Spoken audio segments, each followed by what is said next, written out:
2-3 দিন আগেই আপনারা সবাই একটি ঈদ উদযাপন করেছেন, সেলিব্রেট করেছেন। ঈদটির নাম কি ভাই? বলুন না। আমরা তো ঈদ পালন করি 3টা। কয়টা পালন করি? 3টা। একটা হলো ঈদুল ফিতর, একটা হলো ঈদুল আজহা, আর একটা ঈদে মিলাদুন নবী। ঈদে মিলাদুন নবী। আর প্রত্যেক সপ্তাহে একটা করে ঈদ আসে, সেই ঈদের নাম হলো জুম্মার দিন। সম্মানিত মুসলিম সমাজ, ঈদুল আজহায় একটা স্পেশালিটি আছে। স্পেশালিটি হলো এই যে ঈদুল আজহায় আমরা নামাজও পড়ি। ঈদের তৎসঙ্গে যারা যেই পশু পায়, ছাগল, খাসি, গরু, মহিষ, উট ইত্যাদি, আমরা সেটাকে কুরবানিও করি।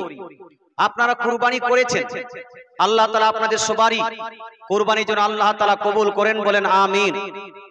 ব্রাদার ইসলাম, যদিও কুরবানির দিন অতিবাহিত হয়ে গেছে, কিন্তু কুরবানির সেন্ট, কুরবানির খুশবু এখনো আছে। মুসলমান প্রত্যেকটা বাড়িতে যদি খোঁজা হয়, কুরবানির গোশত প্রতিটা বাড়িতে পাবেন। পাবেন না? পাবেন না? প্রতিটা বাড়িতে আছে। সম্মানিত মুসলিম সমাজ, কুরবানি অতিবাহিত হওয়ার আজ সম্ভবত কতদিন হলো জি? 17 তারিখ হয়েছে। 17, 18, 19, 20, 21, 22, তার মানে হলো 6 দিন। 6 দিন পরেও গোশত, মাংস আপনাদের কাছে আছে। এই 6 দিন শুধু নয়, কারো কারো তো এমন হবে যে 10-15 দিন এই কুরবানির গোশত খাবে।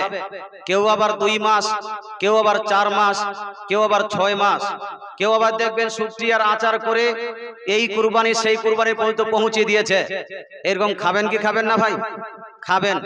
কিন্তু প্রশ্ন হলো এই, আপনারা অনেকবার হয়তো শুনেছেন যে কুরবানির গোশত খেতে হয় কয়দিন? কয়দিন খেতে হয় জি? কুরবানির গোশত খেতে হয় 3 দিন। এত লম্বা টাইম আপনি কুরবানির গোশত খাচ্ছেন কেন? এর উত্তরটা হলো এই, কুরবানির গোশত খেতে হয় 3 দিন, এই কথাটাই ভুল। মুসলমান কুরবানি করা যাবে 3 দিন। কয়দিন ভাই? কুরবানি করা যাবে 3 দিন। আপনি জিলহজ মাসের 10 তারিখে কুরবানি করতে পারবেন, 11 তারিখে কুরবানি করতে পারবেন এবং 12 তারিখেও কুরবানি করতে পারবেন। তবে এই 3 দিনের মধ্যে প্রথম দিনে কুরবানি করাটা হলো সবথেকে উত্তম বলে আমাদের এলাকায় প্রথম দিনেই সবাই কুরবানি করি।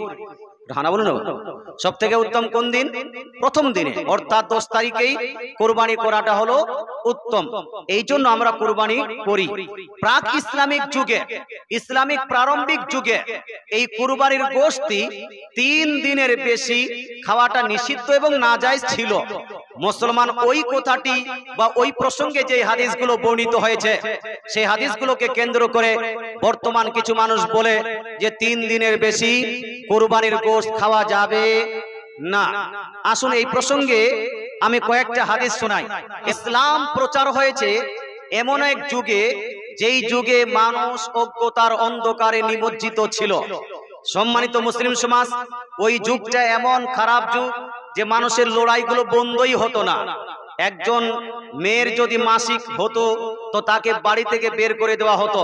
কোন স্বামী যদি মারা যেত তো স্বামীর সঙ্গে তার স্ত্রীকেও আগুনে পুড়িয়ে দেওয়া হতো। কারো যদি মেয়ে সন্তান হতো, ওই মেয়ে সন্তানকে জিন্দা কবরে দাফন করে দেওয়া হতো। এইরকম একটা অজ্ঞতার অন্ধকার যুগে যখন মানুষ নিমজ্জিত ছিল, তখন ইসলাম প্রচার হয়েছে। মুসলমান সেই সময় মানুষ যখন খাবার খেতেন সর্বদা শরাব পান করত, মদ পান করত। সেই সময় ইসলাম প্রচার হয়েছে। মুসলমান ইসলাম যখন প্রচার করেন নবীজি, তো কোনো জিনিস ঝট করে লাগিয়ে দিতেন না, বরং আস্তে আস্তে আস্তে বুঝিয়ে মানুষের প্রতি সেটাকে লাগু করতেন। একদম কড়া ভাবে ইসলামটাকে প্রচার করেননি।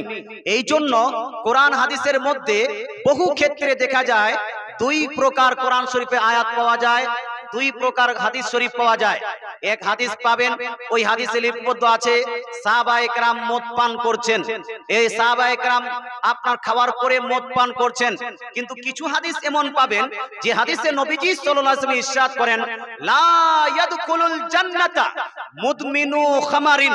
নবীজি বলছেন, শুনো, যে ব্যক্তি পৃথিবীতে মদ পান করবে, দারু পান করবে, শরাব পান করবে, সে কাল কিয়ামতের মাঠে জান্নাতে যেতে পারবে না। সুনান ইবনে মাজাহ শরীফের মধ্যে জিল নাম্বার 1 এর মধ্যে শরাবের বর্ণনায় এই হাদিসটি লিপিবদ্ধ আছে। তাহলে হাদিস হলো দুই রকম। এক হাদিসে পাওয়া যায় সাহাবীরা মদ পান করছেন, এক হাদিসে নবীজি বলছেন মদ পান করলে সেই ব্যক্তি জান্নাতে যাবে না। মুসলমান কিছু কিছু হাদিস শরীফে থেকে এটাও বুঝতে পারবেন যে প্রথমত মহিলারা চেহারা ওপেন করে, মাথা ওপেন করে বেড়াতো, কিন্তু দ্বিতীয় হাদিসে পাবেন নবীজি ইরশাদ করেন, লা ইয়াদখুলুল জান্নাতা আদ-দায়্যুস। যেই ব্যক্তি দায়্যুস হবে, নিজের মেয়েকে পর্দা করাবে না, নিজের স্ত্রীকে পর্দা করাবে না, নিজের মাকে পর্দা করাবে না, নিজের বোনকে পর্দা করাবে না, এই ব্যক্তি পর্যন্ত জান্নাতে যেতে পারবে। কথা বুঝতে পারছেন? মেয়েটা তো যাবে না, যাবে না, হ্যাঁ, আপনার বোন যাবে না, আপনার মেয়ে যাবে না, আপনার স্ত্রী জান্নাতে যাবে না যদি সে পর্দা না করে। ওদের কারণে আপনিও জান্নাতে যাবেন না। তাহলে দেখেন দুই প্রকারের পাওয়া যাচ্ছে। এক সময় দেখা যায় সাহাবীরা মদ পান করেন, তো নবীজি সাল্লাল্লাহু আলাইহি সাল্লামের হাদিস কোরআন উপর যেই কোরআন নাযিল হয়েছে, সেই কোরআনে আল্লাহ তাআলা বলছেন, তোমরা মদ পান করে নামাজের ধারে পাশে যেও না, মদ পান করা অবস্থায় নামাজ পড়বে না। কিন্তু এই আয়াতের দ্বারা আল্লাহ তাআলা মদকে হারাম করেননি। অন্য একটি আয়াতে আল্লাহ বলছেন মদকে তোমাদের জন্য টোটালি হারাম করে দেওয়া হলো। সহিহ মুসলিম শরীফে, বুখারী শরীফে একাধিক জায়গাতে লিপিবদ্ধ আছে সাহাবায়ে কেরাম ঘোড়া জবাই করছেন, গাধা জবাই করছেন, আর ঘোড়া আর গাধা জবাই করার পর সেই মাংসগুলো ভক্ষণ করছেন। কথা বুঝতে পারছেন না? খাচ্ছেন। কিন্তু সেই বুখারী শরীফে আরেক জায়গায়, বুখারী শরীফ জিল নাম্বার 2 ফাতিহ খাইবারে নবীজি বলছেন, আজ থেকে পূর্বে যাহা তোমরা ঘোড়া খেয়েছো সে খেয়েছো, আজকে আমি তোমাদের জন্য ঘোড়া এবং গাধাকে খাওয়া নিষিদ্ধ এবং নাজায়েজ করে দিলাম। হাদিস দুই প্রকার আছে কি নাই ভাই? হানা বলো না। দুই প্রকারের হাদিস আছে, আমল করতে হবে কোনটা? যেটা পরের হাদিস সেই হাদিসগুলোর উপর আমল করতে হবে।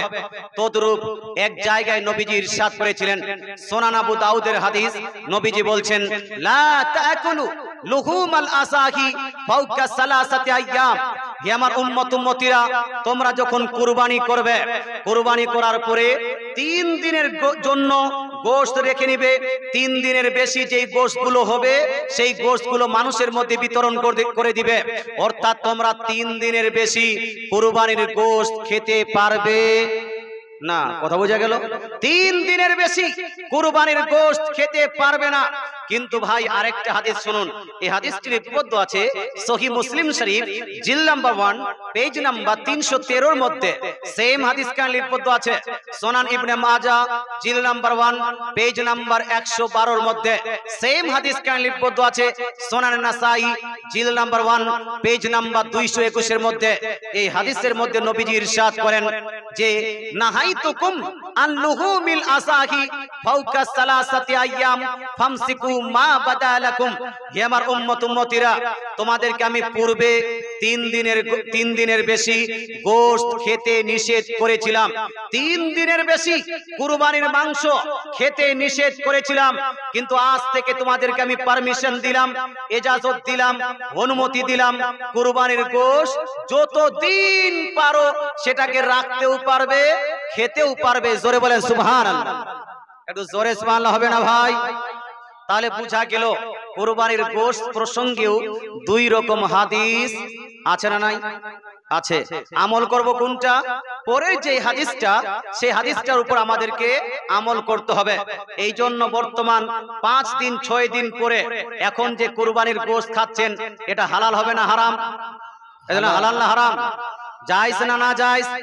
তবে কুরবানির চাঁদ ওঠার পরে মুরগি জবাই করাটা হালাল হবে না নাকি ভাই?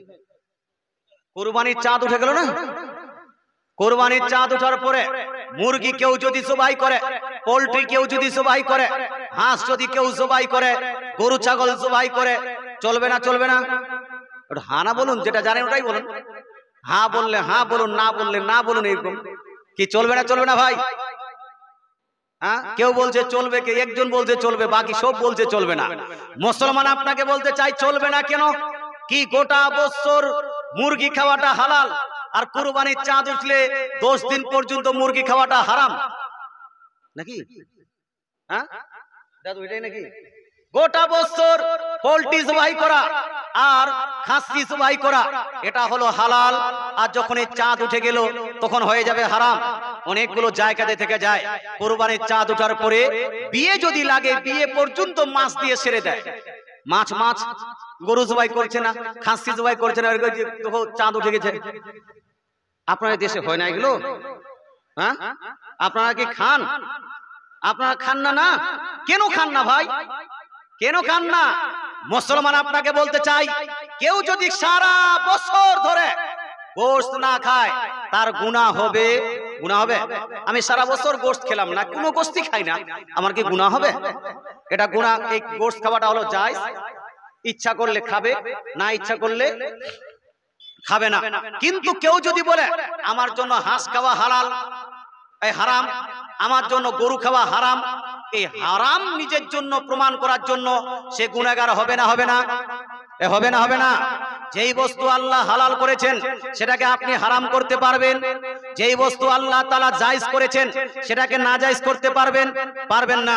চাঁদ ওঠার পরে কেউ যদি কুরবানি, কেউ যদি ছাগল জবাই না করে, মুরগি জবাই না করে, এই মনে করে যে আমি খাবো না, তাহলে তার কোনো সমস্যা নাই। কিন্তু কেউ যদি এটা ভাবে যে চাঁদ যেহেতু উঠে গেছে এই জন্য পোল্ট্রি জবাই করা, মুরগি জবাই করা যাবে না, চাঁদের সঙ্গে পোল্ট্রি এবং মুরগিকে নিষিদ্ধ যদি করে দেয়, এই ব্যক্তি গুনাহগার হবে, এই ব্যক্তি নাজায়েজ করবে, এই ব্যক্তি পাপী এবং তাপী হবে। খবরদার, হুঁশিয়ার! কুরবানির চাঁদ ওঠার পরে মুরগি জবাই করা যাবে না, এই মর্মে কোনো হাদিস এজন্য আছে, কোনো নির্দেশ নাই। বরং যেভাবে অন্যান্য দিনে যায় এই দিনগুলো তো এটা হানা বলুন, রাগ করছেন হয়তো নাকি? অন্যান্য দিনে যেভাবে যায় তদ্রূপ এই দিনগুলোতেও জায়েজই আছে। অন্যান্য দিনে জবাই করলে, খেলে যেভাবে আপনার গুনাহ হবে না, তদ্রূপ এখানেও গুনাহ হবে না। বরং কেউ যদি এই মনে করে খায় যে আমি এই আপনার মুরগি জবাই করব চাঁদ ওঠার পরে, যাতে মানুষের মধ্যে একটা যে কুধারণা আছে, খারাপ মন্তব্য আছে, ইসলাম বিরোধী একটা যে ধারণা আছে, সেই ধারণাটাকে বন্ধ করে দিব, এই মনে করে কেউ যদি চাঁদ ওঠার পরে কেউ যদি মুরগি জবাই করে খায়, তো এটা নেকিও পাবে। কি পাবে? নেকি পাবে। তো চাঁদ ওঠার পরে মুরগি জবাই করা যাবে না, এই ধারণা ভুল না ঠিক? এজন্য ভুল না ঠিক? তবে হ্যাঁ, চাঁদের সঙ্গে সম্পর্ক আছে। সহিহ মুসলিম শরীফে হাদিস, আমার নবী, আপনার নবী, দয়ার নবী, মায়া নবী ইরশাদ করেন, যে ব্যক্তি কুরবানি করার নিয়ত করেছো, কুরবানির পশু ক্রয় করেছো, এই ব্যক্তি কুরবানির চাঁদ ওঠার পর থেকে যেন নিজের চুল এবং নিজের নখ যেন না কাটে। কি না কাটে ভাই? নিজের চুল কাটবে না, নখ কাটবে না। মুসলমান যদি এই ব্যক্তি 10 দিন চুল নখ না কেটে কুরবানির চাঁদের 10 তারিখে গিয়ে যদি নখ কাটে বা চুল কাটে, এ মুস্তাহাব নেকি পাবে, অনেকগুলো নেকি পাবে। জোরে বলে সুবহানাল্লাহ। কাটতে নিষেধ করেছেন নবীজি, কি কি কাটতে নিষেধ করেছেন ভাই? চুল কাটতে নিষেধ করেছেন, আর নখ কাটতে নিষেধ করেছেন। কিন্তু পোল্ট্রি কাটতে তো নিষেধ করেননি, মুরগি জবাই করতে তো নিষেধ করেননি। আরো বলেছেন নবীজি সাল্লাল্লাহু আলাইহি ওয়াসাল্লাম, যে ব্যক্তি কুরবানি করতে পারলো না, যে ব্যক্তি কুরবানি করার শক্তি রাখে না, যে ব্যক্তি কুরবানির আপনার ক্রয় করার টাকা রাখে না, এই ব্যক্তি যদি কুরবানির দিনে নিজের চুল কাটে, নিজের নখ কাটে, নিজের গোফ কাটে এবং নিজের নাভির নিচে যে ওম আছে, লোম আছে, চুল আছে, সেটা যদি আপনার কর্তন করে, সেটা যদি কাটে, তাহলে সেই ব্যক্তিকে কুরবানি করার মতো নেকি প্রদান করা হবে। জোরে বলেন সুবহানাল্লাহ। জোরে সুবহানাল্লাহ হবে না? মুসলমান আপনাকে বলতে চাই, তো নবীজি যেই সমস্ত জিনিস নিষেধ করেছিলেন সেটা হলো চুল এবং নাখুন, কিন্তু আমরা তৎসঙ্গে এই পশুগুলোকেও নিষিদ্ধ করে দিয়েছি। কোন মুসলমান ব্যক্তির জন্য এই রকম ধারণা রাখা যে চাঁদ ওঠার পরে পশু জবাই করা 10 দিন নিষিদ্ধ না যায়, এই ধারণা রাখাটা হলো গুনাহের কাজ। আমরা কি ধারণা রাখবো না রিমুভ করবো ভাই? রাখবো না ছেড়ে দিব? এটা জোরে বলুন না।